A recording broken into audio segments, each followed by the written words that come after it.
You just found the perfect product that helps with staying cool during hot summer runs. No more gross warm water. Stay cool with this product from Gear Handle. This hydration tube cover helps keep your water cool and easily accessible.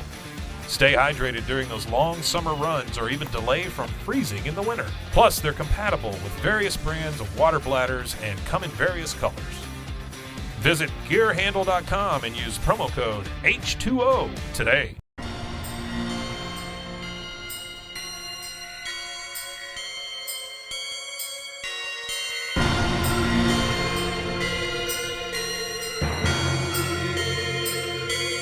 BooBaes.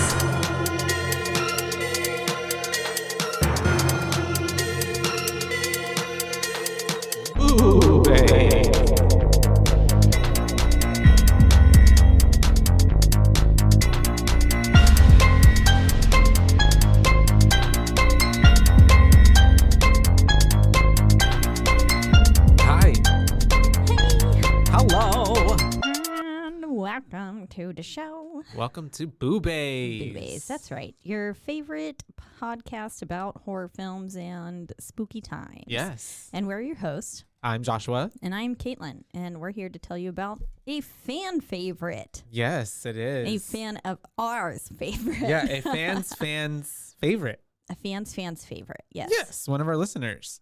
That's right. And who is this listener, Caitlin? this is Jeff. Jeff. Yay, Jeff. Jeff, one of our favorite listeners, Mr. Yes. Jeff. And the movie that we are talking about is Mama. Mama, 2013. Mama. I don't know if I'm sure there's other movies called Mama, but 2013, the supernatural horror film Directed by the Guillermo the del duo. Toro. Yeah. Well, it was produced by him, Guillermo, right? And directed with him and I get those other words dude. Combined. Yeah, it's directed by I had his name literally pulled up and I was all ready for it, but then Andy Muschietti. And his directorial debut, and it is based off his 2008 Argentine short story film named Mama. And yeah, I tried to find it to watch it. Mm-hmm. I couldn't find it. I also didn't look on YouTube though. Gotcha. So No, it's probably on there. I actually did find a clip of it and it was a clip of it and another clip, essentially trying to find it on Google. Mm-hmm.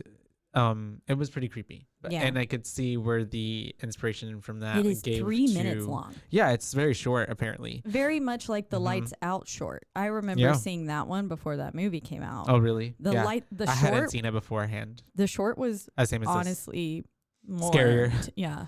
Well, sometimes things that are short pack more of a punch. Mm-hmm. It's like the 2-sentence horror stories and stuff. Not that the show is scary, but like some of the ones, whenever you read them, it's like, oh God.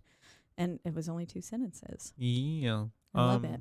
So yeah, this movie came out 2013, like we said. I remember I watched it in the theater. I remember I liked it. I remember I liked it upon its initial, like my first watching viewing of it.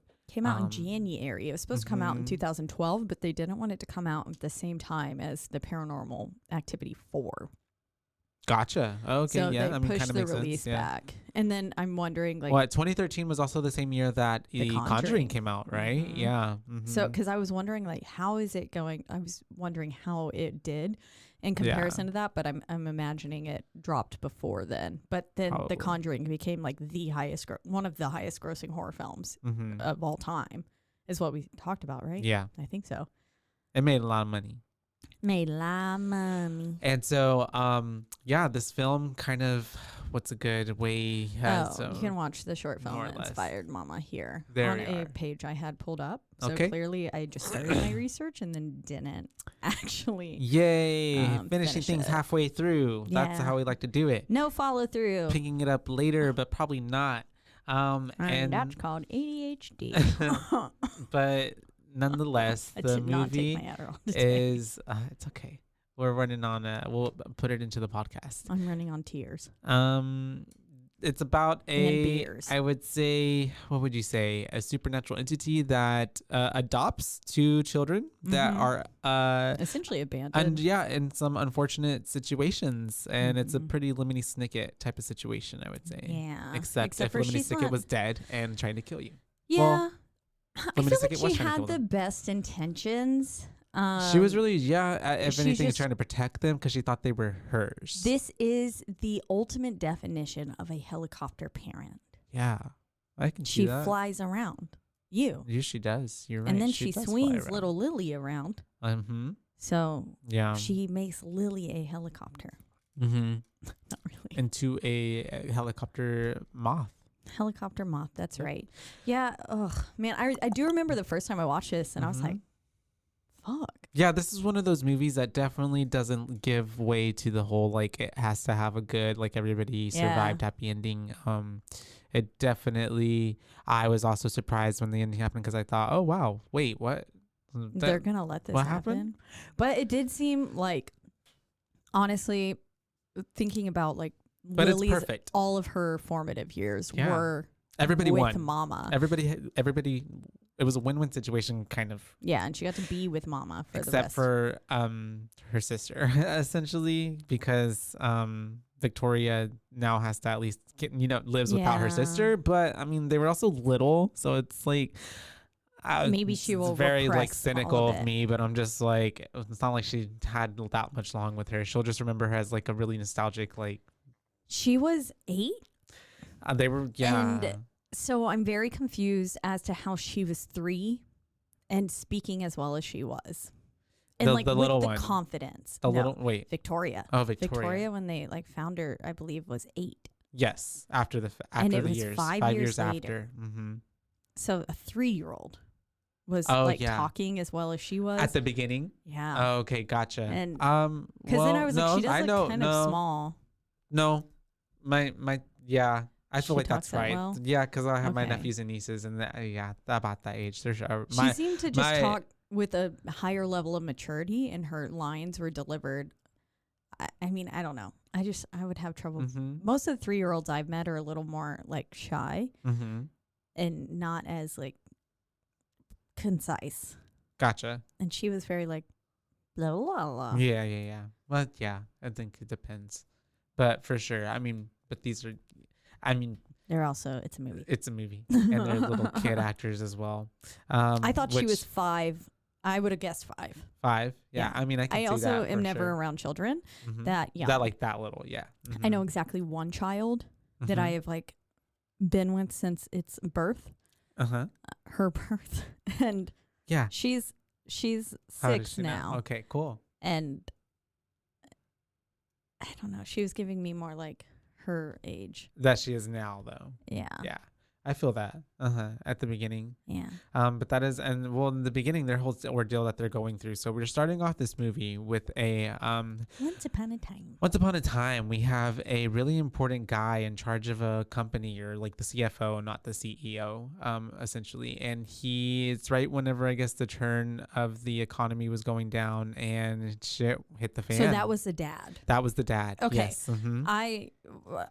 Because I was reading my closed captioning, and the radio announcer was saying something about like suicides and murders and stuff, and so I was like, I was just assuming that they in a stock market crash, and I was assuming that they lived in or like worked in the stock market stuff. Yeah.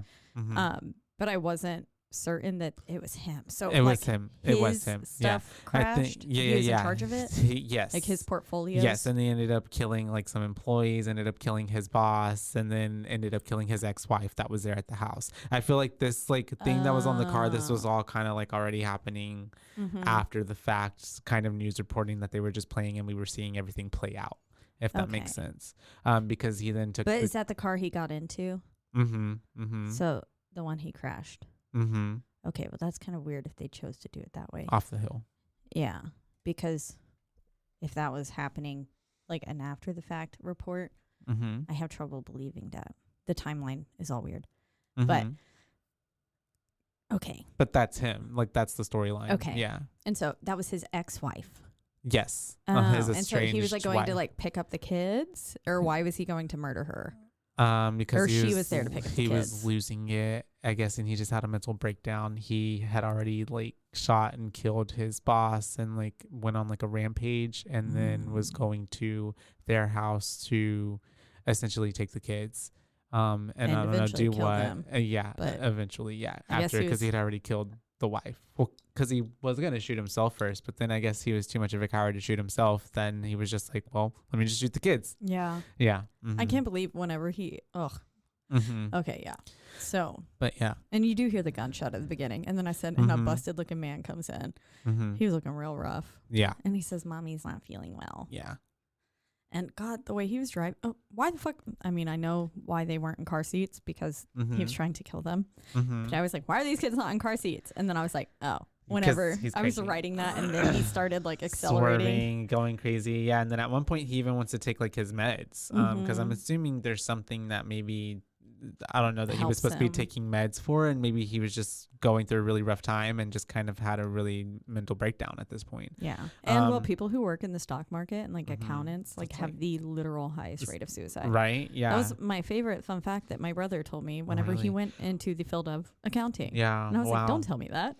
I feel like too, because just that like dealing with money when it's large sums and like having a lot of that weight on you, even like, you know, the stress of like financial debt, sometimes like that stress is like, ugh. So like imagine when it's like so much money and they have to report and it's money. Yeah. And then it all falls on you. And then like, what do you do? And it's literally all just like betting. Yeah. I don't know. It's like gambling. Yeah. And I can't, that's why I can't gamble. I have no problem spending $200 on three tables. Yeah. On a literal 3-second whim. But that's something tangible. That's something you're going to have. True. That's not like a gambling is a very unknown situation. It's very risky. No return. Yeah. I have immediate gratification. What is it? High risk, low yield. Yeah. That sounded right. Yeah. I have listened to my brother talk about finances sometimes. Sometimes he'll just go off and he's like, blah, blah, blah, blah, this is what's happening. And I'm like, I have no clue what you're saying. But then also when other things, like when prices do rise, I'm like, hey, why are gas prices going up? Why is this happening? And he's like, because of this, and this. And I'm like, yep. Thanks. Yeah. Thanks, bud, for being the news. Sometimes it's better to hear it right from the horse's mouth. That's right. What they say, right? Yeah. I think that's a saying. Eat the carrots. And so he ends up taking these kids. They're driving sporadically on this really snowy mountaintop. I don't know where he thinks he's going, but he's driving really fast. And even Victoria's like, Daddy, thinking he was going off the probably cliff. And just gonna kill them all like that. And she's like, Daddy, please like slow down. You're driving crazy. And he's like still doing it. And then they end up like sliding. Shut up. Yeah, and sliding right off of not a cliff, but like one of those like mountain side. Yeah, for sure. There's some space in between them and hitting a very steep ground. Hill. Yeah, I would say. And I don't know how they survived, to be honest. Maybe because the snow. Maybe. But I thought snow was even more like harder, like impactful. If it's dense, If it's a powdery snow, no. But like compacted snow. Because like when I've like busted my ass snowboarding before. Yeah, I think I mentioned that. Yeah, and like fucked up my telephone for a bit. Ouch. So I mean, and then there's one time I like accidentally scorpioned, and so like my board hit the back of my head. I would be so afraid to do that. Like I went down like a good portion of this hill on my face. I like had snow all in my nose, my mouth, my ears. I'd be afraid to ski and snowboard. That's oh man, yeah. The skiing, I'm afraid. I heard that one's harder than snowboarding. Yeah, I just did snowboarding because I skated for a while, so it just seemed like the right choice.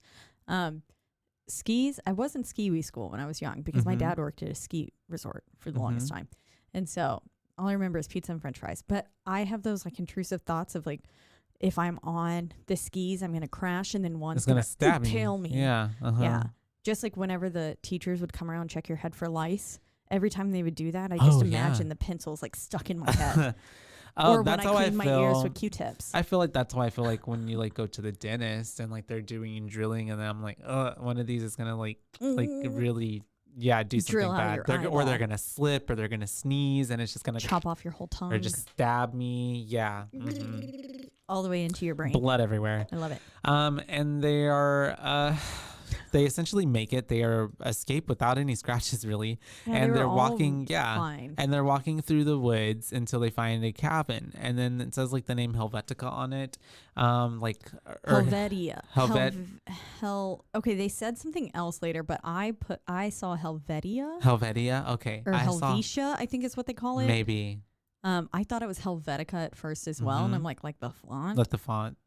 And then I was like, no, I like kind of paused it. There wasn't a C, but I think there may be a C somewhere else. Maybe. And I think I still spelled it Helvetia, wrong. maybe. Helvetia, I don't know. But who knows? Maybe well, we find out later. But there's someone inside for sure, most definitely. Yeah, a little figure rushes past because Victoria sees it. I believe she definitely notices, but Dad's not really paying attention to that. They end up going inside.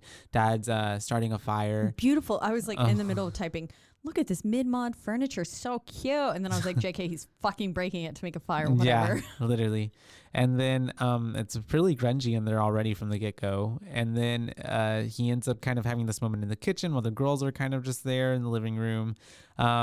Victoria's looking outside and she mentions that she sees someone outside. There's a lady outside and she's Daddy, like, there's a woman outside. She's not touching the floor. Literally. And it's like, but he couldn't pay any attention to her. And because he's about to shoot himself. Yeah, about to shoot himself, but then decides not to. And it decides that it's going to be a lot easier to just shoot the girls instead. And so he ends up putting the gun next to her. At first, I was like, you are not about to do that in front of your kids. Like, and then just leave them there with your rotting corpse.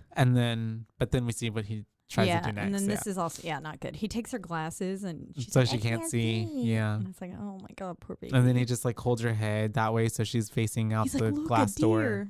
He's like, and he's about to literally shoot her in the back of the head, but then we have Mama to the rescue. A spirit come up from behind him that we don't really see, and through most of the movie we kind of don't really see her until we get more of her, but for the most part at the beginning we don't see her too much. It's just like wispy. Yeah, it's like bits. There are a lot of moments in this film where I was like, man, Del Toro has a type with his like directional and with his artistic kind of eye, because there were quite like the black moths, the way that these ghosts and that she was pops reminded in and me out. Yeah, like very much of Crimson Peak. Yep. Yes. Yeah, I can see that. And then also Jessica Chastain. Yeah, for sure. Which is probably how they met. Yeah. And then got in touch and then got that one done. But yeah, we have all of that happening. That's also how she pops was up. in it too. Because that's right. Muschietti. Is that how you say his name? He directed both of them, I believe. It's 1 and 2. Yeah, but she was in it too. Oh, yeah, that's right. Yeah. So, he was the director of that, and that's why he couldn't be in the second one of Mama, which apparently there was a sequel. There was. Or was going to be, and he couldn't be involved in it because it was only Del Toro, I believe. He couldn't be, even though it was his idea and everything, like because he wrote the short film. Him and his, I believe, sister. And Barbara. He couldn't do it because he was already signed on with it. Gotcha. And like, that was obviously like his main focus. More president. And brought him the big bucks. Phenomenal. I love the new It's. Yeah, so they're much. Both good. And they're hilarious. We'll have to cover them at one point as well. We'll make a funny movie. And so classify them as more horror comedy. They could be. They are. Especially the original too, as well. One of my all-time faves is in it. So, Curry. Who? What? Who's Curry? Tim? Oh no. Sorry. In the new ones. In the new ones. Oh, gotcha. I was like trying to go through my head. I was like Curry, and then I was like Steph Curry. No. And so basketball. We've got Dad is dead. Dad is dead, and these babies got no one. And then they start getting little cherries. It was a big ass cherry. Something gives it a cherry. Yeah, these are huge cherries. I don't know cherries that look like thought it was a plum. I thought so too. I was or it's not a cherry at least. Look at this little plum. Or a very like rotten apple, when they start shriveling. I also thought it could have been that. Could have been an Oregon. And then we get some credits and we get a title sequence that says Mama. And then we get a 5 years later flash. And we are and we're seeing like kind of their story unfold throughout the illustrations on the walls too. Like we see them eating rats. And I was like, oh, just like Homeboy from Grave Encounters. Ratma. And then like them all crawling, the drawings of Lily crawling on all fours. Oh yeah, it's creepy. It freaked me out. Yeah. I was like, well, especially later when we see it. Yeah. Oh yeah. I was like, no, I'm sorry. I would have like punched that child. Yeeted I would across like, the room. Whenever she turns around and she's on that countertop right behind her, my immediate reaction would have been like, or like frying pan to the face. Stabbed it, hit it. Yeah. Yeah. Terrifying. I mean, I don't know. I don't know who's to say what I would do in that moment, but same, I would hope that I would do that. But also I feel like I might just like jump and like pee myself. Run away. We have 5 years later, we see that our guy from earlier, Dad, Lucas. had a brother, which essentially is I don't know if it's established that it's a twin. Did I hear that it was a twin? Did you hear that it was a twin? I don't know. They did look remarkably similar. It's the same actor. Oh, yeah. Okay, that makes sense. It's the exact same actor. Yeah, so that's why I'm like, wait, did we establish that this was a twin or not? I never really get spoken, but if not, they're and just he looked really definitely more like him 5 years later. 'Cause at first, whenever he pulled up to the house when everything was going on, and he pulled up to the like police line. Oh yeah. And stuff, and he's like, "My name's Lucas. Like I'm his brother." Blah blah blah. He had much more of a beard. Yeah. Then, and he looked a little more like woodsy. Yeah. And then now he looked more like him, like his brother did. Yeah. And I was whenever that was happening at the beginning. That makes sense as to why they look so similar. Yeah. It's the same person. And so I was like, oh wait, is that his twin? But yeah, they're whatever. At this point, he's talking to some dudes who are in the woods who are looking for him for his nieces and his brother. Essentially, at this point, he still is. There were never any bodies recovered, so he's still on the search for them. Yeah. And they're these basically guys combing the woods. Yeah, too. but they're not even really looking at this point. Yeah. They're just kind of taking his money. At this point, they're kind of just pissing around, literally pissing. Well, I mean, because his last payment didn't go through. That's true. So that means like technically they haven't been paid for this work, and they don't know if the work is gonna get paid for. So why even work? That's true. Even though it's a good cause, it's still their job. Yeah. So I would probably be inclined to also kind of dick around. Mm-hmm. Hey, but they're dicking around got them somewhere because they fucking found them. They see the car, and then they're like, huh, the guy goes what's to piss that? on it. Yeah, exactly. And that's whenever they end up finding the cabin. They go inside. I believe they see that there is like a giant pile of cherry pits. Yeah, exactly. A giant pile of cherry Lily pits. coming down the stairs like very creepily. Oh, that part alone was like yeah. I don't know like how or what they did or if it was sped up, but it just did not look human, of course, and it just looked very creepy and like something that was about to come attack you. It was terrifying. Really. She looked like it's really scary. Yeah. Especially because you imagine like you're in a cabin, you're in the woods, like it's really dark in there. You can't really see that well around you. And then you just see this little like figure going. And you hear like I think if anything it would be like hearing the pitter patter of like it going right around you. Yeah. Like 4 feet basically on the ground. So like it's because they're moving like feral animals at this point. They're not moving like little kids. Yeah. They're not on 2 feet. Victoria, the homeboy, finds the pits piled up in the kitchen.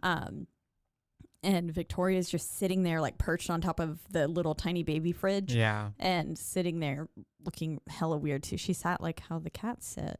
Yeah, exactly. And so I was like, what are you doing? And so they're kind of just like looking at the old men that are there, and the old men are kind of like, what the crap? And so they end up calling the brother, which I'm trying to remember his name, but we'll come up to it here in a second. Lucas. They end up calling Lucas, and it's kind of like, oh, we found him. And that's whenever he ends up going into, we see he has a girlfriend, and she's a part of a rock band. And she's played by Jessica Chastain in the worst wig ever. This look. Yeah, her wig. hair was so bad. It was so bad. It's a wig. I was like y'all couldn't have done horrible. anything better for but her. But this, yeah. Like just shave her head. Yeah, honestly. At this point. Because she's supposed to be like this really grunge, rocker, like punk, like going against the status quo. I've never once in my life thought that I wanted Kristen Stewart to play a role. She would have been perfect for this. She would have. Yeah. Probably done a really great job. I'm just imagining her as, whenever she was whenever she was in the Joan Jett film. She did a great job in that, I personally think. Yeah, I can see that. And she could have just basically played that character on this I don't think she could have delivered, well, maybe now. I don't think in 2013 she could have delivered as quite as bitchy of a performance as Jessica Chastain did. Because at the beginning, like, Annabel, her name. Annabel, yeah. It took me a while. I kept referring to her as Jessica, and I was like, this is Annie. But she was really lucky a fucking bitch. Yeah, she was. She super was just kind of insensitive, very kind of seemed a little bit more selfish, a little bit more about her. She seemed very much also. At this point, did we already get her with the little piston stick thing? Yes. Yeah. That was going on while he was getting the phone call. Right. Yeah. Which was her peeing on a pregnancy stick, and it was negative, and you can really see this big sigh of relief on her, which is really just going and noting that like she's obviously not ready for motherhood. She wants to still be young and not have like any kind of responsibility. She just wants to play in her little rock band. Yeah, essentially she probably just wants to get famous cereal. And be a rocker. Yeah. She loves cereal. She did. And so cereal's good. And so they end up going to the girls. They're gonna go meet with them at this hospital and facility, some type of place. Child like psychiatry. Building. Basically a little cage for the girls. Because they go into this room where they see them. They're kind of looking at them first through this window thing, and they're obviously getting like a told. Double-sided mirror kind of thing. They're obviously getting told. It honestly just looked like a regular freaking mirror. Plexiglass, like when you go look at babies, like in a baby room. Oh yeah. But they're getting told like obviously like they were in the woods. They aren't used to people. Their formative years were spent, They're like basically straight up wild animals. Yeah, exactly. The way they move and everything. So they were just like caution going in. They might not remember you at all, and this is why they're acting this way. Yeah. And whenever he came in and like he approaches Victoria because I'm pretty sure Lily was like, absolutely the fuck not, get back. Yeah. And then he hands her the glasses, and I was like, bitch, how'd you get her prescription right? I don't know. You don't think for it changed, 5 years it changed being without her glasses that her eyesight didn't get dramatically worse? Mine got worse in 4 years. Yeah. I just got my eye exam done, and mine got pretty bad. I need to go and get mine done. I haven't done it in and I've been a year. wearing glasses the whole time. Yeah, you're supposed to go like every year. I've had the same glasses for 4 years. So. I feel that. I bought 2 pairs. A few years. And then when my one broke, I had to wear this one. I feel you. Yeah, I don't know what maybe they honestly could have maybe checked her eyes there in the process and then made some. And then not given them to her until he could. Well, yeah, maybe they felt like it was more like a trusting thing. Bond, maybe he type gives of situation. Her sight. And she loves him. Yes. There we go. Because she says, Daddy. Yeah, she does. Because she thinks it's her fucking dad. Exactly like her fucking dad. He could have just said yes. Yeah. Yeah, it's me. Honestly. Sorry about that. I got lost. I got lost from right behind you. But yeah, and I'm back now. So I'm your dad now.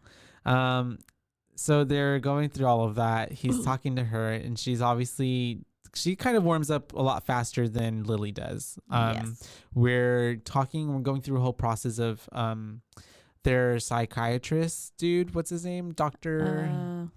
Leviathan? Doofus. There we go. Doofenshmirtz. Dr. Doofenshmirtz. And he's going over how he wants them to take the kids into this house. Then it's court ordered that all bills will be paid for if they take these girls to this house, so that way they can be monitored. Because basically. They've created this because of their like being abandoned having to live on their own. They like naturally created this imaginary mother figure, quotes, guardian to take care of them that they call mama. Yeah. And it's just, he's like, I've never seen anything like this. Yeah. He wants to study them. He's a doctor. Yeah. He wants to study them. For his personal gain. Yeah. Yeah. Because he was writing like a book, find out. Mm-hmm. But yeah, he was like, I need them to be in this house. You can live there rent free, and you can get custody of the kids, because we went through. Oh, and yeah, like where we end up going and seeing that when they go into the courtroom with Jean, who is the ex-wife's sister. Yes, exactly. Yeah. Yeah. And I don't know. It was just like, yeah, she was real mean. Well, Jean already from the get, you can tell she's like a Karen role. She's just like a real hella bitch. I mean, but obviously I can kind of get like maybe like, I mean, her sister was shot. Those are her kids that were taken into the woods. Like, yeah, I don't know. Lucas never did. And she did like point out, she was like, Lucas, never once gave up looking for his brother and the girls.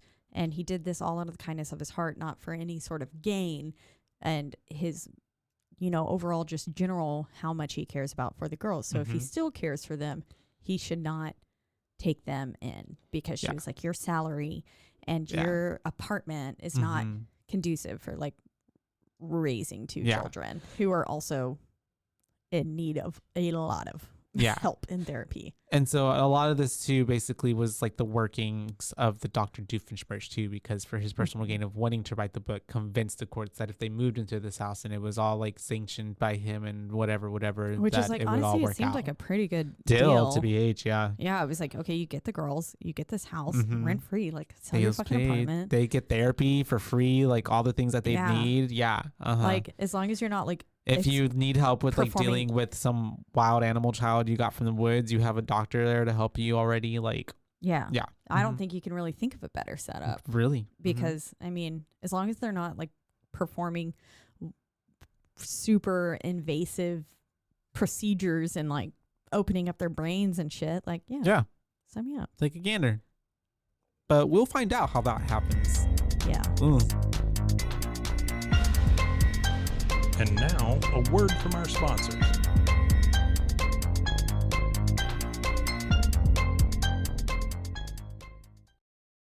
From the host of the popular podcast, The Only One in the Room, Stash by Laura Cathcart-Robbins is a propulsive and vivid memoir about the journey to sobriety and self-love amidst addiction, privilege, racism, and self-sabotage. Best-selling author Holly Whitaker calls it an irresistibly delicious story, and MacArthur Foundation fellow and best-selling author Kiese Lehman says Stash is emotionally riveting. Buy Stash by Laura Cathcart-Robbins now, wherever books are sold. As if the McCrispy couldn't get any better, Bacon and Ranch just entered the chat. The Bacon Ranch McCrispy, available at participating McDonald's for a limited time. Ba-da-ba-ba-ba.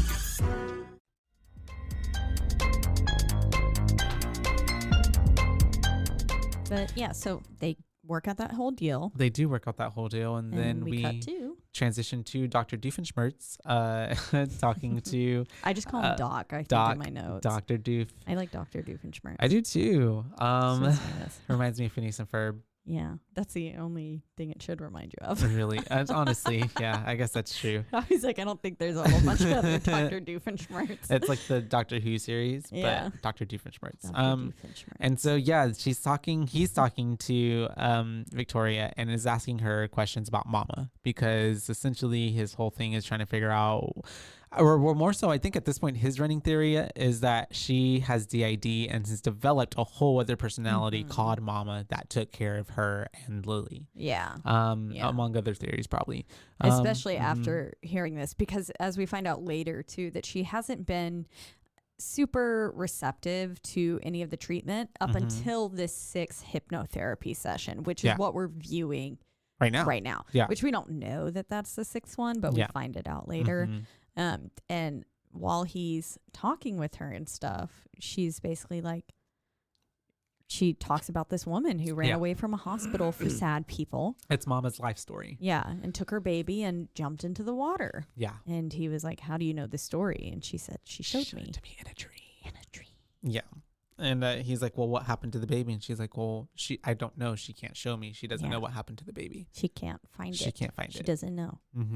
Yep. And then we're getting to the house now, and they come out of the car, and I was like, Victoria's starting to look normal again, but little one is still looking fucking weird. Yeah. Just like, looks like she was digging in dirt all the time, like really rough. Covered her hair's in cuts. Yeah. And like Victoria's hair's nice and kind of styled and stuff. And she's in like normal clothes and shoes. Yeah. Which is great. And I think the little one still, Lily doesn't even want to put shoes on at this point still, right? She's barefoot. Yeah.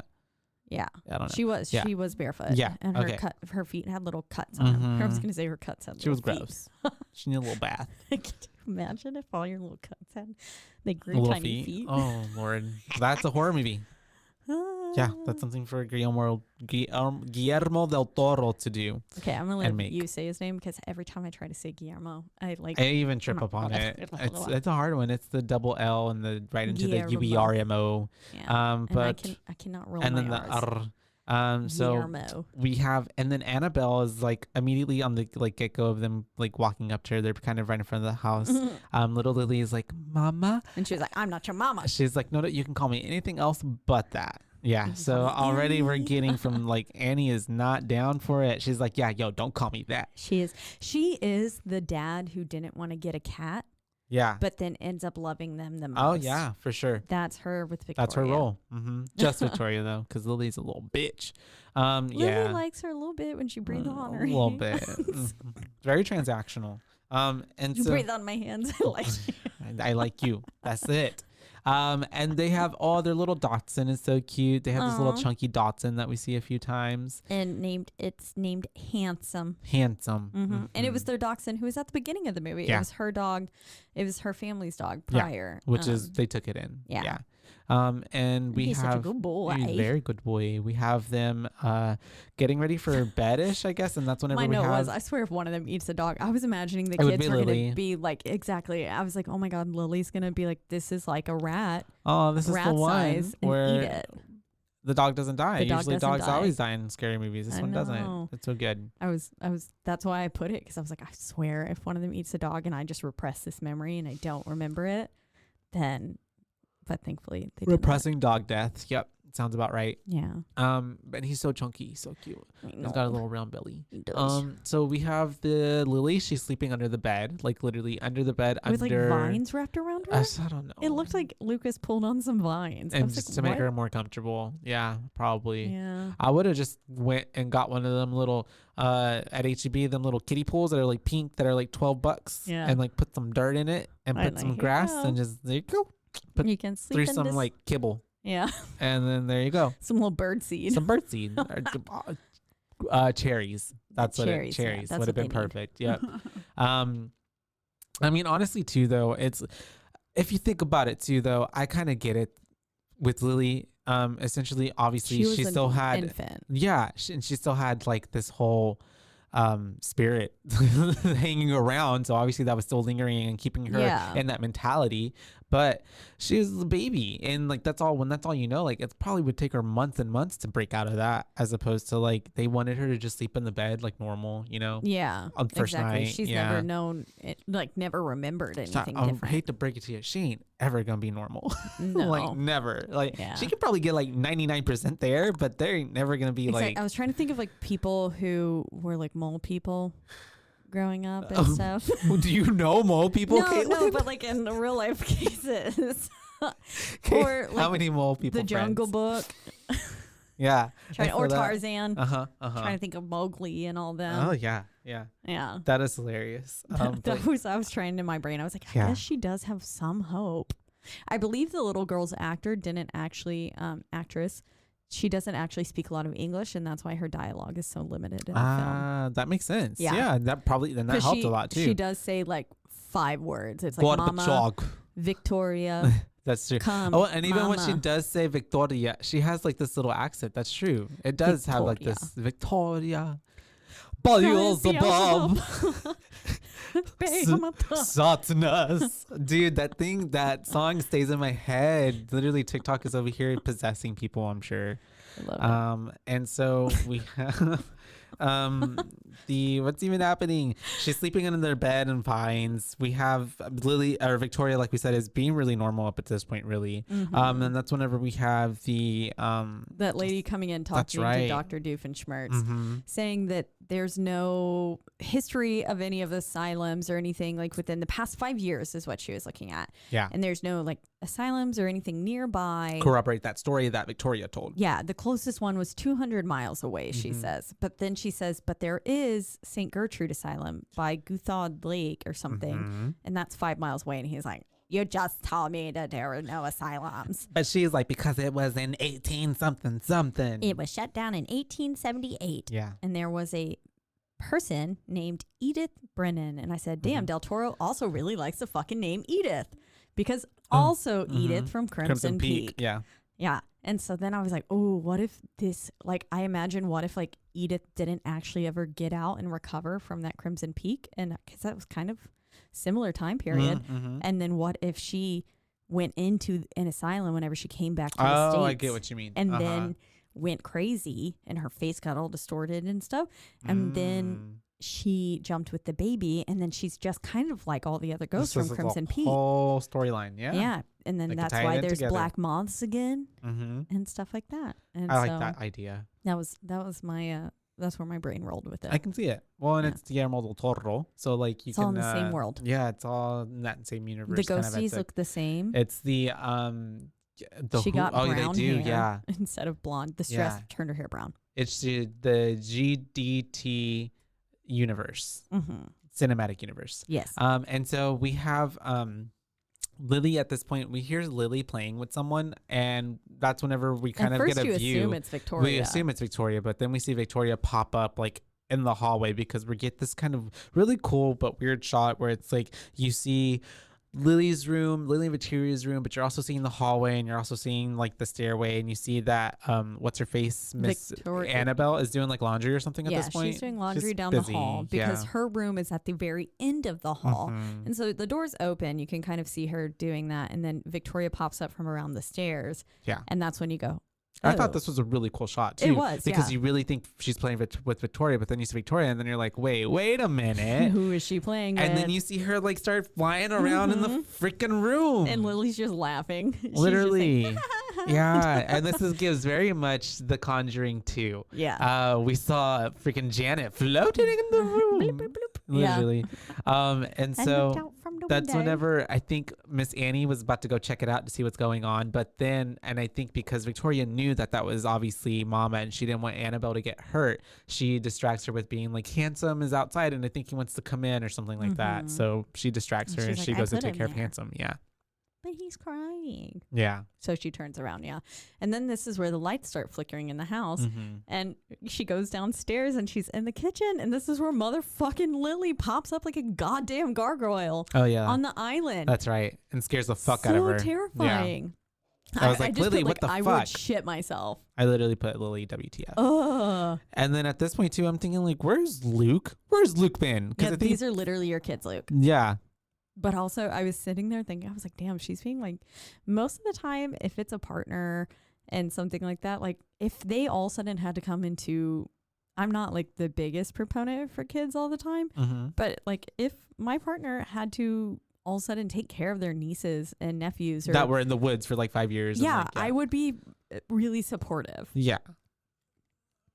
I don't know. Because what else could you do? I also don't really want to be a mom. But it also depends all the time. I mean, there's circumstances. Like, how long have they been dating? How much do you love this person? How much do you want to That's true. Yeah.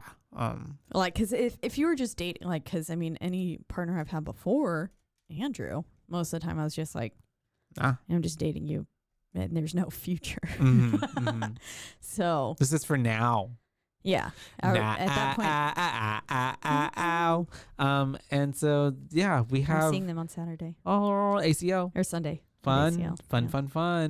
I might try to get a ticket. Oh my God. Scalp a ticket. Oh my God. Please come. Mama is watching, I believe, everything that's going on between Annie and the kids. Yeah. She was watching Annie and Luke make out. That's right. I was like, wait, what was happening? Yeah, they were making out. She's watching them. That's when Annie sees her. That's right. And she freaks out and she's like, there's someone here. Yeah. There's someone here. And then whenever they go to check on the kids, Mama like locks them out too. And so then they're kind of like, what the heck? Yeah. And I'm sure at this point they think it's just the kids like acting out. Well, but this is where then she's like, no, I saw someone. You need to go throughout the house and check it out. And then this is where he finds this weird black spot growing in the wall, and it looks moist. It does, yeah. And we see a moth emerge from it. A moth comes from it, which gives me very GDT as well, Guillermo del Toro. And they there were some pretty moths, but then these little her little fingies pop right through, and it just pushes him off. Yeah, pushes him over the railing, also like Crimson Peak. Oh, it does, yeah. Just like and that. I'm wondering how in the world. I mean, obviously he was unconscious, but I was just like, how is he alive? Yeah, because most people probably wouldn't survive that. Yeah, but he ends up surviving it. Because the dudes in this movie survive a lot, like driving off a cliff and falling off stairs. And he ends up in the hospital. And we get a little veggie masher commercial that reminded me of, or like it was like a chopping commercial. Yeah, for the veggie chop. But it reminded me of the veggie masher commercial from VHS. And then you're right. Lily sitting there going chop, chop, chop, chop. And I was like, creepy little kid. I don't like that. I wouldn't want her around. I'd be fine with Victoria, but I'd be like, can we just like, can the other one stay at the hospital with you? The first time Lily popped up like how she did, I would be like, no. And then there's another scene. And when they were watching the footage of them at the beginning too, when Dr. Doofenshmirtz was talking to them, there was this one scene where Lily was just like sitting there, like, you know, hunched almost in like a upright fetal position. But then her head was just propped on her knees sideways and her eyes were just open and it was a night vision. So she was just like, yeah. I, I wonder if they're nocturnal. the moment I saw that, I would have been like, what if they're nocturnal? hard pass. They might be. Yeah. Because Mama if could be. If they were brought up that way. On that schedule. Their circadian rhythm, whatever time. Circadian. Yeah. I love that word. It sounds like Dr. Sarkadian. Anyways, I don't know. But anyways, we have them. Basically, it's just going to be Annie and the girls for a little while because he's in the freaking hospital, which kind of sucks for Annabelle, who never even wanted kids in the first place. She's like, I didn't sign up for this. And Lily is being freaking creepy at night. So it makes it even more like harder to deal with. And we're looking at I believe, because my note here just says, "Oh, I cannot live with that little one." Yeah, no, like, she's being. I was like, she's being creepy as fuck. And then the next day we have I believe what's her face, Annie's looking at like all of their wall drawings and stuff, and it's just like showing like Mama and like how she's bent around, and it looks really creepy. And walks like it's like she walks in. You know when you have to crab walk? Yeah, where you're like on all fours, but your stomach is in the upright position. Yeah. Do it. You have the headphones on, remember. Yes. Yeah. It's very much like that. Yeah, it's like for like gym. Like when you were in like 5th grade and they would make you do like 50 jumping jacks and then gym and then do like 2 suicides and then crab walk back. Yeah. And then walk like a bear. Yeah. Walk like a bear. Did you see it? One. Yeah. Okay. That was good. Mom, did you see it? Mom, did you see it? Yeah, but didn't see it, she's very creepy. Use your imaginations, you guys. And so I walked exactly like Mama that's whenever walks. I believe we Feet also floating have and everything. The old lady that Dr. Doofenshmirtz was talking to earlier found in public records that right? Was this part? No. No. Yeah. I think that's a little bit further. Later. You're right. My bad. This is a different part. It's just that in my notes I have public records found something. I have weird moaning coming from closet, and then I say, "Oh, it was a dream." Yeah, because what's her face? Annie is having the dream at that point. And then she finds the weird toy doll that looks like the one they found in the woods. Yeah. Yes. And it reminds me. Have you ever made those like allspice like with it? It was a very like 90s thing, but it was like an air freshener / Christmas ornament where you would bake like this allspice kind of cookie, but it was not edible. Oh, okay. And you would put little raisins and stuff into it and bake it. And that's it would what just smell good. Looked like. And you would just put it somewhere to like odorize the air. No, I've never heard of that, but that sounds really It was like a Caucasian. Allspice Play-Doh. An allspice Play-Doh? Get on this Play-Doh. But you would put like what in it? Like little raisins and cloves like currants and cloves, cinnamon sticks and stuff. Yeah. And you would just like make little designs and take cookie cutters and then you'd bake them and then it was not for eating. But they looked very edible. They were holding out on me. I probably ate one as a kid. I don't know. I ate so many. My family wasn't like that festive. Oh, this wasn't my family. It was something that we did in school. Oh, really? Why didn't we fucking do that in school then? This was when I was in North Carolina. Oh. I did a lot of weird things. North Carolina in North Carolina. Like I took Spanish in kindergarten.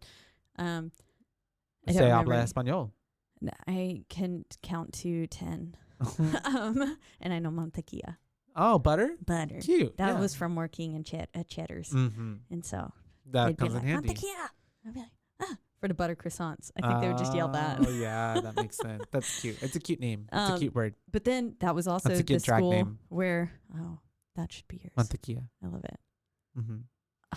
I'm obsessed. I need to see that now. But that was also the same school where I spent the night at my kindergarten teacher's house. That's questionable. We did a bunch of things that I don't know. That you probably can't do nowadays. Like baking things. I don't think you're supposed to have. Well, I guess home ec was the thing. It was a like K through 12 I thought. One of those schools. Yeah. Those, yeah, I get. So they probably had home ec, and that's probably why we had ovens. I don't know. It seems like one of those schools where it's like all the teachers know, like it's a very small, like I'm sure it was very small. Yeah. I remember eating lunch with being a kindergartner and then being surrounded by like giant people. They were big kids. Little kindergartner Caitlin in North Carolina. And bangs. And so at this point, we have Lily eating paper. Mama is doing very mama-ish things. And she's basically, it's kind of like a haunting, but not a haunting. She's just trying to get Lily back. Yeah. And then this is where I believe that they, no. Okay, yes. Oh, I just have, she's literally so rough with them. Annie really was. She was so kind of. She was a little rough with them, like, oh just a little bit. But I mean, honestly, when you're dealing with that, at one point, I put Lily as being very bitchy. Like, I don't know what's wrong, what Lily was doing at that point, but Lily was just not. I remember at one point she was like, no. Yeah. To them. I used a different word, actually. I didn't even want to say what it was. Oh. God. She was being a very see you next Tuesday. Yeah. But at one point, too, I'm like, I don't know why my notes are so disheveled at this point, you guys, but it's like, oh, no, Handsome, because I think something was going to happen with Mr. Handsome. But I think it was just a little red herring. Nothing even happened with him. But yeah, the girls are up playing, and that's whenever Annie walks in. Yeah. And that's whenever she thinks that it's someone's in the closet, one of the girls, but it's not one of the girls, and she's like, who's in the closet? And then Victoria's I thought like, this was the part that creeped me out the most, and it was because she walks in and there's like a little shadowy thing. I believe she's covered in the blanket. Yeah. Right. And it's not Lily though. And it's not Lily. Yes. And that's whenever it goes and does this little thing and slips into the closet, and then she's like, wait a minute, and then she tries to go in, and that's when Victoria's like, don't look in there. Yeah. And she does the smart thing and actually closes it and doesn't look in there, which is the only smart decision anyone ever makes in any horror film ever. Yeah. Yeah. Scary. Yeah. But then later on, Annabelle wakes to hearing the humming. Yeah. And another voice coming from the girls' room. Because the girls had been humming a little song. Did I skip something? I probably did. Well, no, you're fine. Because the girls did. No, I was trying to catch up. No, you're good. The girls do sing that song that Mama sings to them. And so it's like a little nursery rhyme. And Annie's hearing it. And yeah, that's when she's like, Victoria's warning her against going in the closet and stuff. Yeah. Don't go in the closet. I'm like trying to find. And I'm just like. But she for sure heard her that time. And like, so then she rightfully freaks out, and she's like, she calls Dr. Doofenshmirtz and is like, yo, I heard the woman. Yeah. She's like, I heard Mama. She's in there. And then that was when Dr. Doofenshmirtz says Victoria's showing signs of dissociative personality disorder and is literally taking on the role of Mama. And she was like, no, this voice was significantly deeper. Yeah, it wasn't hers. I guess she could have, like, I don't know, maybe she was possessed, and I feel like some people would two tones. I was about to say, when they have multiple personalities or different personalities. But yes. And all of that's going on. A lot is going on apparently in my notes. The Mama, I think Lily again, because no. Do we have we have the lady? Yes. Going to Dr. Doofenshmirtz. Yeah, my last note says Lily is so fucking weird. And then I have I like her little quote that she says, because she's taking him through saying like, I found a little bit more. And this is like where the stuff is kept where they don't really want to remember it kind of thing. Yeah, well, essentially these are body parts and remains that are of people that have passed away that are in evidence that they're just cold cases, essentially. That no one's come to claim them. And she says, frankly, I believe body parts or remains should be in the ground or like, something properly taken care of, placed, blessed, exactly, as opposed to being here. In an evidence box in a giant warehouse. And then she says this really good line that also reminds me of Crimson Peak, and it says, a ghost is an emotion bent out of shape, condemned to repeat itself until it rights the wrong it's done. Yes. And then hands him a box, and he's like, what's remains. this? And she says, the wrong. And I was like, oh Yeah. And it's the baby remains. He doesn't look at it right there, but we can assume that it's the baby remains. Yeah. And so at this point, again, I put Lily is playing with someone again. What the fuck? WTF? And that's whenever we have her playing with little Lily, but then I believe Mama comes up right behind Annabelle at this point, and she really is like right up on her. It's one of those jump scares. It was a very fast one. And I'm laughing in my notes, so I imagine it must have like kind of got me a little bit. Goofy. Yeah. And then a little like, yeah, for sure. Because it is very fast. Mama moves very fast, just like how the little girls do that little moments. Yeah. Not a fan. Terrifying. And it's very terrifying. And it's also taken from the little short that they had as a clip that I saw from it. It has her moving very fast. It's actually more creepy in the short minute clip. You should watch it. I am going to. And so we have Luke having a dream at this point too. He's at the hospital. It's showing all these different things happening, and he's having a bad dream. But yeah, like it almost seems like kind of like a vision. Yeah, because it is foreboding. Is a vision. It's a warning. But like simultaneously, you're also seeing all of his vitals and shit getting fucked with, and the computer's like just typing mama, mama, mama, mama, M-A-M-A-M-A-M-A-M-A. LMNOP. And we see Lily is eating moths. Oh my god. It's so gross. Know. So gross. At the hospital, right? Yeah. Her mouth was black and it's just like, you know, gross. when you eat a cake with blue icing and your whole mouth turns black. Yeah. That was her mouth. I imagine these better have been little cake moths or something that they were feeding. Yeah. It was so gross. So we have all that happening. Annabelle doesn't tell Luke about what's even going on at the house, or like there being creepy stuff happening or anything about the girls. She basically, and he doesn't tell his vision either at all. No, and they both have had visions at this point. And we should talk about what his vision was. Basically, he gets this view of this an underpass, and then his brother comes out Jeff, all zombie-ish. I think his name is maybe. Yeah. And he's like, save my girls. Creepy, creepy. Oh, yes, creepy. Excuse me, but no, funny as well. I can see what you mean. And it's because it's all white. Girls. It's washed out. Go to the cabin. And then the doctors come rushing in because he's seizing. Yeah. And then you can But it's not even really his brother. It's really Mama, like, kind of. I feel like you think I think it was more Mama's influence because she wanted him to go to the cabin because I feel like she wanted to kill him. Yeah, I wonder why he said save my girls though. I think it was more so because she knew that would play up on him going over there thinking he would save his girls going to the cabin. I was hoping it was his brother coming through. I don't know. I don't think it was. R.I.P. R.I.P. to Bill. And so Jeff.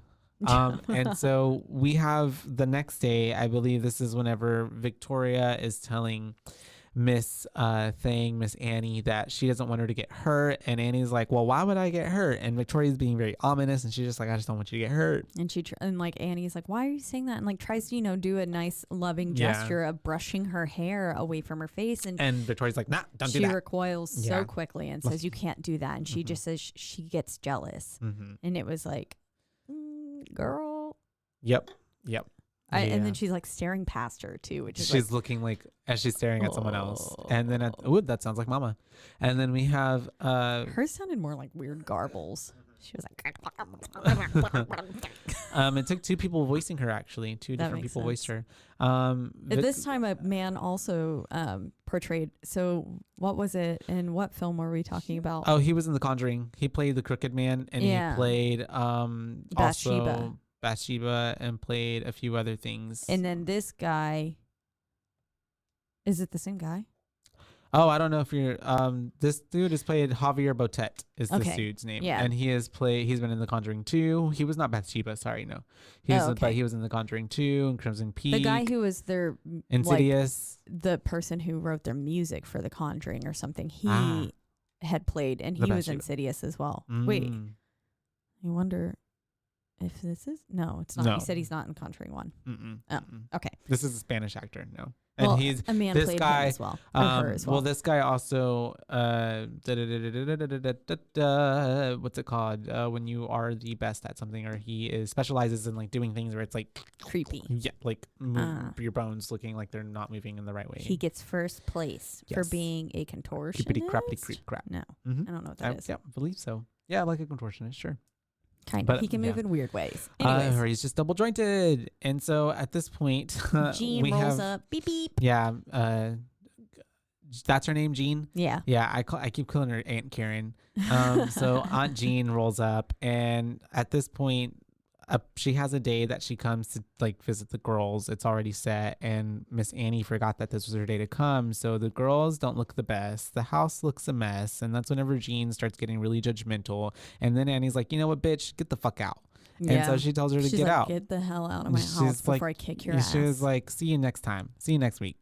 And so that's whenever, of course, Miss Aunt Karen calls social services, and she's like, the moment she gets in the car. Yeah, and it's like, I'd like to report some child negligence. And that's what whenever, do I do if I believe my nieces are being abused? Mm-hmm. Yeah. So lame, Karen. But also great to do if children are being abused, but not in this situation. Yeah. And so that's whenever we figure out that I believe Dr. Doofenshmirtz, right? We go back to him. He's talking to Victoria. Yeah, I think so. And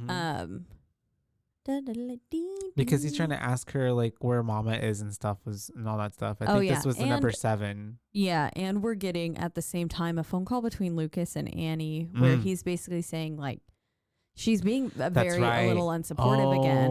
Oh shit, yes. And saying like she doesn't really like, I didn't sign up for this, like hurry up and get better so you can come watch them. And he's like, obviously like they're gonna be the most important thing in the world to me. And she's like, them, not me. Yeah. And it's like, well, fucking clearly, dude, like this is his actual family. Yeah. Like I don't know. Yeah. Who there's a little understanding on both sides, but yes.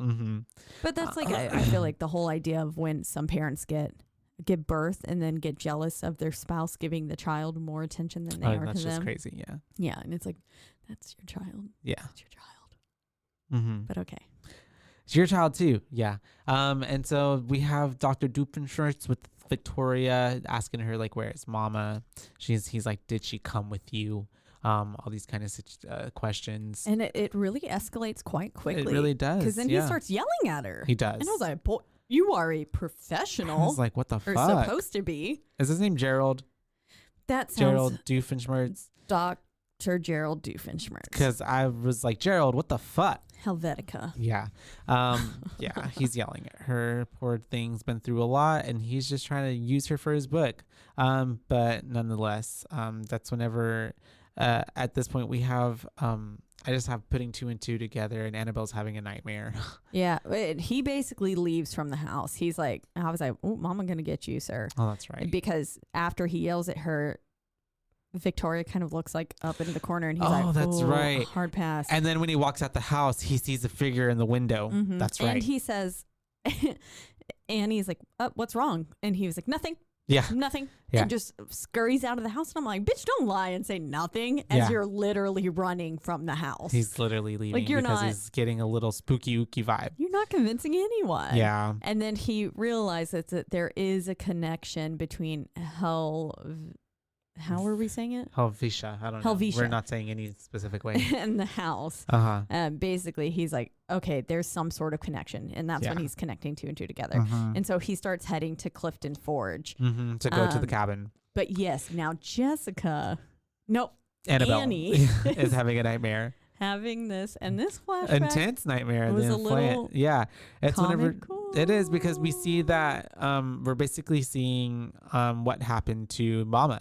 Edith. And we go back to whenever she was basically in an insane asylum because she had something wrong with her, and she was pregnant, gave birth to her baby, and was deemed unfit to like raise her child. So they took her child away from her, and then she ended up going and attacking and killing like these nuns or whatever. I'm assuming they were choosing to raise the child in a convent. Yeah, exactly. Kills them, and then with some sort of a knitting needle, which also reminded me of The Conjuring and actual Bathsheba. Kills them and is able to get away with the baby, and then she just gets chased by a mob until she then ends up going to a cliff. And then when she jumps off the cliff because there's nowhere else to go, apparently she falls off and goes down, and then we see like this branch, and there's more to it later, but for sure, a branch, her body hits the branch, we see, and then eventually I believe we see her actually hit the water. She hits the water, and the baby is stuck still in the up branch there. Yes. And so now we know what happened to the baby. And as all this is Edith's happening. body actually hits the water, Annabelle kind of wakes from her dream. Mm-hmm. So we think like that. Yeah. We think she's woken up, but then she it's looks still over. a dream. Yeah, and Victoria's when you wake up in a staring dream. at her, which is terrifying because Victoria's just like next to her bed, like scared. That's what terrifies me about having kids is them just walking up in the middle of the night and sitting there and be like, "Mama," like just staring at me. And then she's looking at something under the bed. We hear something under the bed. Annabelle's like, "Oh my God, there's something under the bed." She's and like, then, "Victoria, what's under the bed?" Yeah, and then Mama comes up and like attacks her. And we get a pretty good view of her face there too. And I was like, actually, her face is pretty creepy. It's very scary. I think I said this with Crimson Peak as well. I believe Del Toro actually does a phenomenal job of his monsters. They're horrifying, but they're also beautiful. They're beautiful. And so I really do enjoy whenever they show. Yeah, he does. Creature design. He does. And then her gargling is super weird. This is where she comes up over the bed and she's like, she does. Super creepy. And that's that. And then at this point, I believe we also have, it's all happening during nighttime. Lily is getting what's her face? Mama wants to take Mama's Lily with her. She's trying to take her. Yeah. And she wants to take Lily with her out the window. And Lily is trying to tell Victoria, like, Victoria, come. And Victoria's like, Victoria, stay. And like turns the other way. It's kind of a really sad moment between the sisters. Hair come out the through the window. And the way, whenever she's like, whenever Victoria, she says. She stays. And she turns over and the way that Lily starts like hitting her. Like, Victoria, come. Mama. And you can hear Victoria crying. Yeah. And then that's when she finally flips around and is like, Victoria, stay. Yeah. And I was like, it's a very sad moment. But Lily does end up leaving. But through at the fucking window. Yeah. But at the same time, story. we have supernatural. At the same time, we have Gerald showing up at the cabin and he is trying to look into this. He's trying to, of course, like everyone does, elicit a response from the spirit. And he's like trying to talk to her. And he's trying to talk to her. And then obviously we start hearing Mama's like noises, those little, And then he brings out a camera and it reminds me of that noise whenever it's like the Texas Chainsaw Massacre. And he's taking photos, and every time he takes a photo, obviously we see the spirit of Mama, and it's like this very, if you have... And you don't get him for the first, like, probably 5 photos, but then she finally does start emerging. Up and she gets like, super close, and then starts attacking him very violently. And then she fucking snaps his neck, and the camera's still going. It's like continuing to flash. I don't know if he had some sort of weird nighttime burst on or something, even though he was... Also, literally, because he's like, I know your name. Because, guys, this is not The Conjuring, and you're not the Warrens. But so he gets killed off. And then the next morning, we find Lily is outside in the bushes, asleep, and it's freezing cold outside apparently. And when Annie gets up, she has a weird mark on the back of her neck. Oh, that's right. Yeah. And I was like, is it feeding on her? Which I do believe it was, because whenever it was under the bed before, like you saw her like burying her face into the mattress right underneath her. Annie was sleeping, probably doing which is the idea of something coming from within the mattress. So scary. Yeah, it's like in The Conjuring 3, the devil Monsters made me do inside me. Yeah, that's true. When in the waterbed. Never. I'm glad that movie didn't come out when I had a waterbed because I would have freaked out. I would have been sleeping on the ground outside like Lily. They would have had to have gotten rid of the waterbed. But yes, we have Lily outside's freezing. Annie finds her and she brings her inside and she wants to warm her up, and Lily's being a little bitch again. She's like straight up grappling with Lily, fighting her, and the way she's got her leg literally, and Lily's just like stop. And so finally she gets her to stop, and she's like breathing on her hands, and Lily's like, oh my God, that actually feels really fucking nice. I like this. What is this warm presence, not a cold ghost presence? She looks at her very like kind of warmingly at that point, I think, for the first time. I put, Lily sees a mama in her. Yeah, and that's whenever I think we already see like, oh shit, this is gonna be bad for Annie because Mama, as we know, gets very jealous. And so I love the way that next she's like nailing the window shut. Oh, and it that's was right. really cute. And she was like, windows bad. What do we do if we want to go outside? And Victoria's like, use the stairs. And then she goes, Lily. And Lily goes, use the stairs. Use stairs. It was really cute. Mm-hmm. I was like, and then you can even see it's a really Annie's big face. moment for all like character growth. Because then even Annie, I think at that point is like, I can do this. This is cool. She kind of smiles and it's like, oh, I had a nice that's kind of cute moment with this child now. And then that's whenever this is where they're cooking breakfast. That's right. Because I don't know what the fuck Victoria pulled off that stove, but it looked like it looked weird bad. gray noodles. Yeah. And I was like, ew. I was like, whatever. Because also, why is Victoria cooking breakfast and not you, Annie? Exactly, because we also think that Annie thinks that this Lily, is where Lily this was is the in closet. corner. That's right. And then she thinks Lily is in the closet, but it's not Lily. It's really Mama. And then she's like, don't go in the closet. And then she doesn't go in the closet. Oh, and see, look, I put, this was the actual scene that creeped me out, JK. Sorry. Because earlier I had put, this scene, this is a scene that I remember not most me creeping doing out. the same, not us doing the same thing right now. Yeah. That's hilarious. LOL. This is actually I the still scene. forgot. But they go look. This is all very creepy. Annie's very creeped out. So she's like, I got to go see Dr. Doofenshmirtz. So they go to see Dr. Doofenshmirtz. But when they get there, what happened? Did I pass something? No. Oh, when they go see Dr. Doofenshmirtz, that's whenever they're there at his office and they're trying to see him. And they're like, hi, we're here to see Gerald. And the receptionist is just like, crying because she literally, I guess something bad happened to him. Yeah. And I think she even gets a phone call as well at that point, walks out of the room as she's crying. And then that's whenever Annie goes in and she starts stealing the tapes and his laptop and all these files that it was right he has. in that moment whenever she went to go get the files and she was like, stay here. And she walked over and I was like, not the belt over her shirt. Let's go.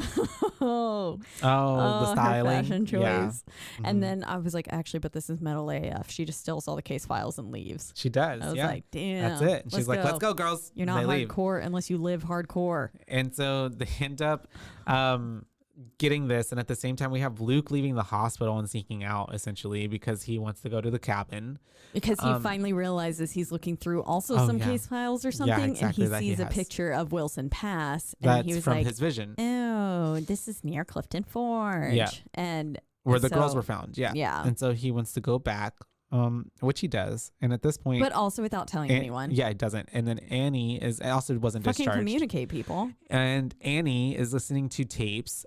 She is essentially kind of putting her own 2 and 2 together on everything that's happening, and she's figuring out as well that Dr. Doofenshmirtz hypnotherapy was session 6 fucking making a whole book and basically exploiting the girls for his personal gain.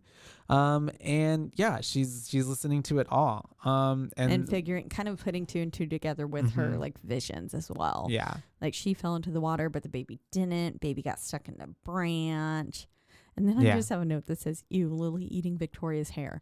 They were like laying in bed and Victoria's hair was over the thing. And I think that's when Victoria tells Annabelle that she loves her. Yes. Around that area. And then that's whenever all that happens. And when Mama's very pissed off that Victoria said that to her, because this is kind of like a climax starts happening where we have her showing up. And Annie opens the box and we see the remains of we actually see the remains. Yeah. Well, we don't see the actual remains. We see it like wrapped up. It's clearly a skull wrapped in a cloth. Yeah. And we also get whenever he was interviewing her and she's like, he says, why won't Mama come out? And she says she won't come because she knows you're watching. Yeah. And then that part was kind of creepy too. And so then we have essentially Mama coming. She's not holding back anymore. And she starts attacking Miss Annabel. And that's whenever we get like this whole scene of them going through the house. And it's because Jean is breaking in. Oh, and that's true. That's why right. the girls went to go investigate some noises in the house. They even went downstairs at all because they heard someone in there. And then because Annie's still downstairs listening to the tapes. Yeah. And Lily gets into, I guess, the entryway, looks into that foyer across the way, and she's just sitting there staring at Mama, and Victoria's like, don't look at her, she's mad. And then she fucking charges them. Yeah. It was so scary. It's very scary. And then they're running and they're scared and they're screaming and everyone's scared. And Mama, like, we get a good full on Mama shows herself. And and this is where Annabelle like comes in and she's like, what the fuck's going on? Yeah. And then this is where she starts walking like a crab.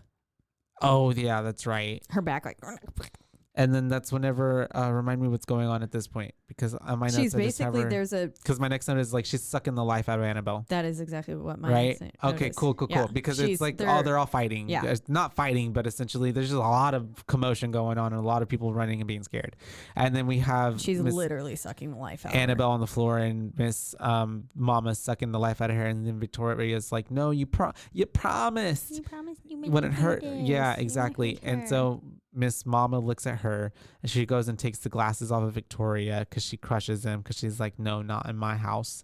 And then, you aren't gonna see. Literally, you can't see the truth. That's you can't true. see anything better than me. And all that's happening, we want her to leave her alone. That's what Victoria is screaming out. But then that's whenever Aunt Karen gets possessed. Yeah. Uh-huh. Because that's Jean. where we flash back down to Jean actually being in the house, and we get this like fucking mob of hair just like going right up to her, yeah, across the floor. And her face is so scary when she gets possessed.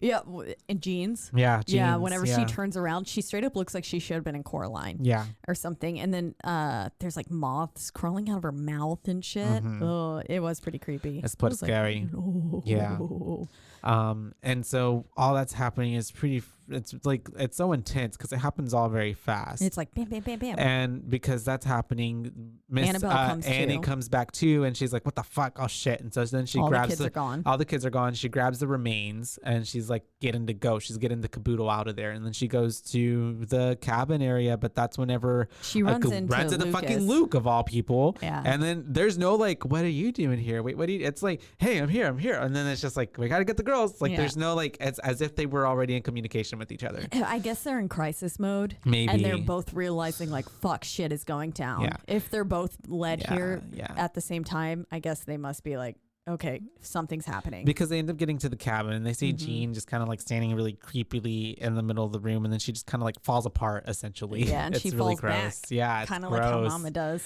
And she's officially dead at this point, I'd say. And they are freaking out. And then they go out of the house because they're like, where the fuck are they at? And they see that her and the babies are on the cliff. And so they run up to the cliff. And that's whenever Mama's being kind of sweet, putting little things in their hair. She's getting ready to kill them. And that's whenever Miss Annie comes up and she's yelling at them and she's like, not my kids, don't take them. And we have Mama freaking out on them, and she ends up what, hitting because she's like over the edge. She's like floating there with her arms wide open, like she's trying to take them. Yes, that's right. And that's whenever Annabelle keeps fighting to keep on and hold on to Victoria. Yeah. And well, that was like the first time Lily starts running towards her, and then that's when fucking she starts like killing Luke. She like grabs his face whenever he tries to grab Lily from running into her arms. Yeah. And she's like killing him. My baby. And then Annabelle's like, Edith. And then is like, this baby. And that's right. Pulls out she the tries baby. to give her little skeleton baby. That's right. Yeah. Her real and baby. then she's giving the baby, and the way that, so at this point, my closed captioning was saying purring. Like, so Mama was like, purring. And then she was also doing this weird teeth clacking thing, like I make that noise in my sleep sometimes. Isn't that terrifying? You're just like Mama. You're a ghost. I am Mama. You're a supernatural ghost.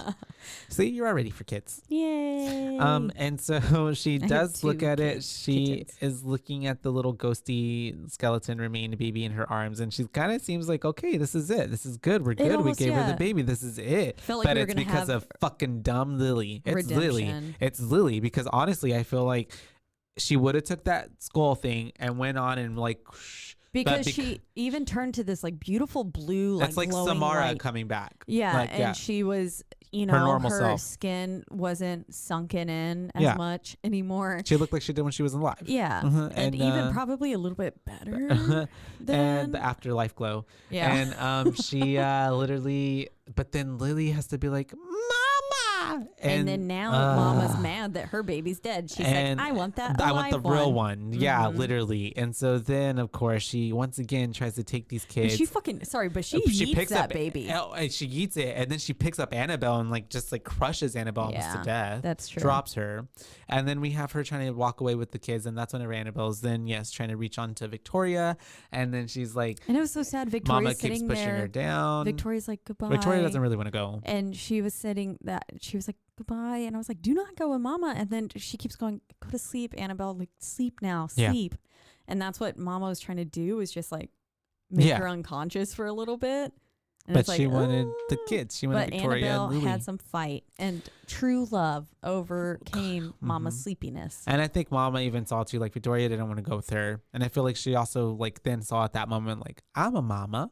I have my baby. She got her baby. I don't want to take her baby because I know I don't want my baby to get taken. So it's very like, you have this one, I take this one. Yeah. It was very much like that. We get the best of both. And then we have Lily, freaking dumbass Lily, going into Mama's arms. They kind of fly off the cliff. And we get this beautiful like cocoon moment. I do think situation. it's a good callback when Lily says, Victoria, come, Mama. Yeah. And then Victoria's like, Victoria stay. Victoria stay. And Victoria says, goodbye, Mama. I love you. And it was like, oh. Yeah. I was like, what a good, nice little callback. And I love how they come and wrap into this beautiful little cocoon thing. And then they just like plummet so fast. Mm-hmm. And then hits the branch and just turn into moths. And burst into a bunch of moths. And then everyone's sitting there crying. Obviously, Annabelle is like hugging Victoria. And somehow everyone's still alive. Lucas has come too. Annabelle. And while Annie is hugging Victoria and crying, this little moth comes and lands on Victoria's hand. And she goes, Lily. She goes, Lily? Because it was a blue moth and not a gray moth. Yeah, and so we can assume that it was Lily. And then we kind of get... it ends with Lily flying over the camera, basically, as the rest are huddled off on the edge and crying on the cliff. And then this is where I was like, okay, but like, why did she need to kill another kid to move on? Because if that was the wrong... My notes are just that Lily's stupid. Well, I was so mad. No, I know she knows no better, but she's still stupid. And honestly, I was... Because if she wouldn't have been like, Mama, right? Like, I feel like it would have... It could have been solved. But then like, Lily probably... I mean, I guess it did. It was clear that if Annie was to show some nurturing values, that Lily would have come along. Yeah. But almost ultimately, I feel like that was the better option for Lily. Like she got to be, and it was clear that there was some sort of afterlife, and they got to be together. Yeah, she got turned into moths. A moth. Yeah. And then she'll probably live for a month and die and turn into something else. Yeah. But that is 2013's Mama, which was selected by Jeff, our listener Jeff. Do we want to give Jeff's input? Yeah, let's do Jeff first. Or maybe we want to say yours first because I haven't pulled it up. And or we could cut out this part. It's fine. I'll go right now. My B rating for this movie is going to be a solid 3.5. 3.5. Yeah. A little bit more than right in the middle. It's held up. I've seen it now probably 4 or 5 times. Could probably watch it another time and it would still be like, I'm not bored of this, you know. The storyline's good. The design of Mama is really good. I like how we don't see her until kind of more halfway through, and the film is kind of shot where it's like, you know, a lot of times it's a little dark, so you don't get to see a lot of it all the way, but it's like you said, how you love the mystery of it, and it's just more creepy that way. Yeah. And eerie, and even when you do see her, she's really creepy, and the way she moves is very creepy. It is. And her sounds are, even though I was it's so infuriating to me that Lily freaking like does what she does at the end. So it's kind of like a fun like when I get mad every time, it's kind of like it's what kind of makes the movie for me. It's still eliciting very real reactions from you. Maddening. How dare she? How dare she? So stupid. But yeah, that's my rating at 3.5. 3.5. Okay. Jeff's? Let's put Jeff in the middle. Great. So, part 1. It's not actually that long, but it does say part 1. And then the next message is part 2. It's because Instagram won't let you send super long messages. Gotcha. So he says, okay, so I watched Mama again for last night for the nth time. Still fucking love it. And I think I can safely say I would give it a 4.75 booze. A little ghost. The only thing for me that keeps it from a 5 is that I think it was a victim of horror at the time and leaned a bit too much into jump scares, which, yes, there were a few. Yeah. Like whenever Annabelle was looking in the closet after that whole actual scene where she thought Lily was in the corner. we get that almost very cheap jump scare of Mama in the corner. Mm-hmm. And it's like, I didn't really need to see that there. Yeah. So I can see what like he means by that. And he says, outside that, I love the imagery that's used throughout the movie. The silhouette and form of Mama is amazing. I think the movie was paced really well, and the character growth of Annabelle and the connection between her and the girls that grew was played out really well. Mm-hmm. I love the use of blurred vision for some scenes through Victoria's eyes, and I totally agree with that. As they remind me of seeing shit without my glasses on. And when I say seeing shit, I mean things that aren't there, but that's another story. Oh, a ghost story. Interesting. I'll have to know. Another big part of why I love this movie so much is that it fucks with the conventional safety of a bed. I love the use of dreams, nightmares to tell her story. And he said, oh my, that scene with Mama under the bed pressing through it. Nope. Yeah, scary. And you do not want to fuck with like the safe area of your bed. That's true. And so he says, I also love the end when they show the duality of love with Light Edith and Mama. And we also need to shout out Louise, the wise archivist that dug up all the key intel and she put everything on track. She's a true hero. Great. Yeah. Shout out Louise because we just called her old lady. Shout her out. And P.S. I also cannot, even with Jessica Chastain rocking tats and a pixie cut in this movie, we shit on her hair. I'm sorry, Jeff. We hated her hair. I know. And just not my favorite. And then he said, and also if you haven't seen it yet, I would recommend check out the short that inspired the movie. And so if you have the DVD, he says it was included on my DVD copy of the movie, but I believe you can find it on YouTube's. Cool. And he says, blah, blah, blah, the rest was a response to a conversation we were having. That's awesome. So, well, we love your pick, Jeff. Obviously, I gave it a 3.5. Actually, I might be inclined to give it a 3.75. 3.75. Yeah. 3.75, a 4.75. And what shall I give it? I think a 4. 4. Yeah. It was super easy to get through. Mm-hmm. Yeah, it is. It's very well paced, like you said, digestible, actually. Very well paced. The ending, it's like, wham, bam, thank you, ma'am. Mm-hmm. And then it's just kind of like, we're done? That's it. And you're like, wait, did a baby really just die? She did. I remember that's why I sat there the first time just being like, oh, shit. Fuck. I was like, the little kid's dead. Oh, okay. Lily's dead. Okay. Mm-hmm. Sometimes you just got to do it. Sometimes you just got to do it. Well, we had one alive, excuse me, guys, and then one unalive. So I feel like, but she was living because it would have been different if they both went, and I would have been like, oh shit. This is dark as fuck. That would have been really like, I don't know if I would have been like as satisfied with that ending. Yeah. But it was good. And it's just like, I know we talked about it in Scream 5, like when Dewey dies and stuff, spoiler alert. But there's something nice about a main character dying. Yeah, it's true. That's true. It's a little bit more satisfying in the sense of it just so good.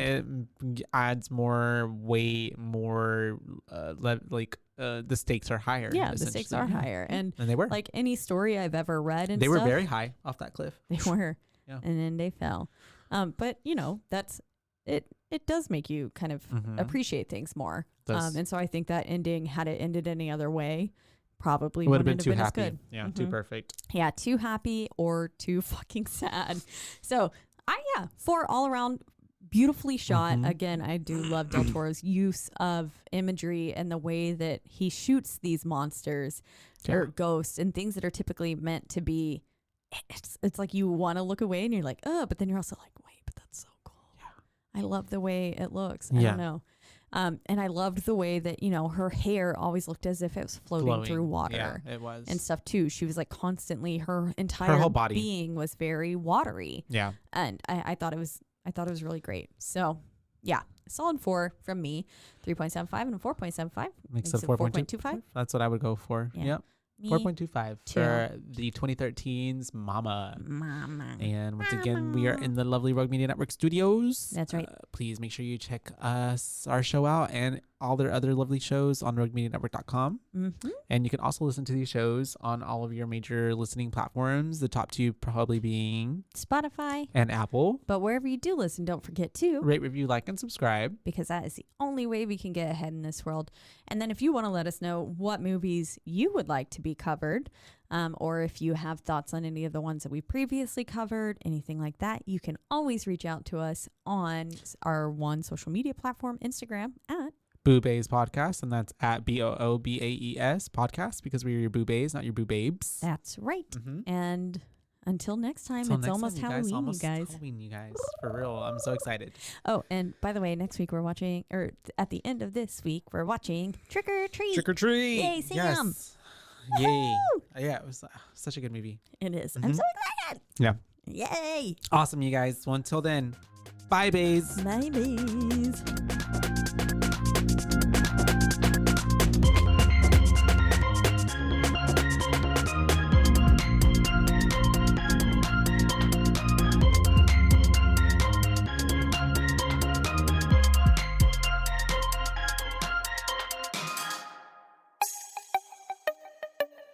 This has been a Rogue Media podcast.